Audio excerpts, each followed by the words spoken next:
అలాగే వైశ్యులు వీడు ఎమ్మెల్యే అయిన తర్వాత ఇతను ఎమ్మెల్యే అయిన తర్వాత ఛాంబర్లో చిచ్చు పెట్టి 2 ముక్కలు చేశాడు, ఆర్య సంఘాన్ని ముక్కలు చేశాడు, అలాగే వర్తక సంఘాన్ని ముక్కలు చేశాడు, కళ్యాణ మండపాలన్నీ ముక్కలు చేశాడు.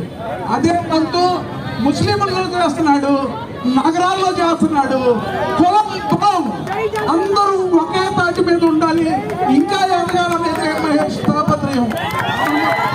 అతనికి టికెట్ అనేది కన్ఫర్మ్, అది పెద్దలు చూసుకుంటున్నారు. కానీ అదే మాట్లాడకుండా అతను మాట్లాడింది ఐక్యతగా ఉంటేనే ఇంకా మనం పెద్ద ఎత్తున ఎదుగుతాం.